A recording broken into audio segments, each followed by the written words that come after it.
the i5 was the route to go. You could overclock the hell out of it and get great gaming performance. Now, of course, that was just raw gaming performance, things like video editing, live streaming, and editing. If you want to do things like that, you definitely wanted to get an i7, but if you were just a hardcore gamer, i5 was the route to go at a very cheap price of around $220, while the i7's around $330.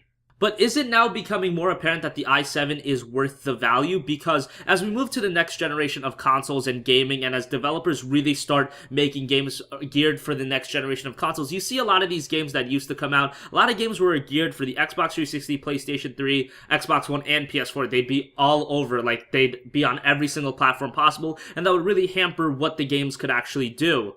But now that you're seeing your Witcher 3s come out, your Dying Lights come out, all these games, the i7's performance is being impacted in gaming as well. So now with the i7, you're looking at a $330 CPU that not only affects your performance in gaming, but definitely is a much better CPU in video editing, rendering, and live streaming. So there's a lot to get out from the i7 if you do pick that up. Now bear in mind, it's only a few titles right now that's really taking advantage of the i7. Like I said, The Witcher 3, Dying Light, a couple other games, but there's a lot of games coming out too, like Batman Arkham Knight, whatever games come out at the fall. I'm sure whatever garbage Assassin's Creed comes out this year, that'll take advantage of the i7. You know, there's a lot of games coming out in fall. I'm sure when Fallout 4 comes out, that'll take advantage of the i7. There's a lot of higher end games that's going to be starting to come out as the developers really start to push away the Xbox 360 and the PlayStation 3, because like I said, you saw games with like Shadows of Mordor. That game came out on Xbox 360 and PlayStation 3 alongside the PC, Xbox One, and PS4, but now the developers can use the full power of the PS4 and the Xbox One, and that means they're also using more power out of the PC as well.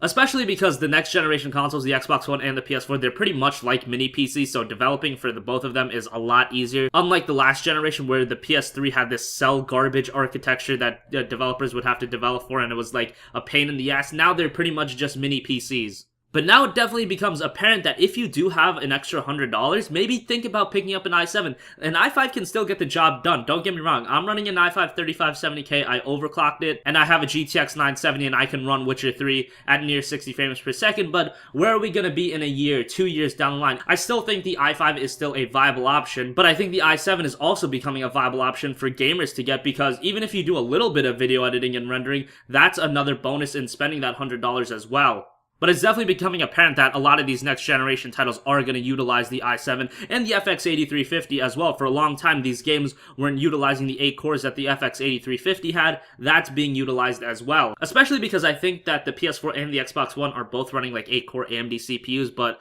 I won't get into that right now because obviously you can't compare PC and console hardware like that. Obviously, you know, consoles aren't running an FX 8350 in them, so I digress. But let me know what you guys think in the comment section down below. Are you thinking about picking up an i7? Do you already have an i7 in your rig? Are you still rocking an old Pentium and you're thinking about, you know, upgrading to an i7? Let me know what you guys think. I'm still rocking my i5 3570K and I don't think I'm really going to upgrade. I don't think there's really a necessity to at this point.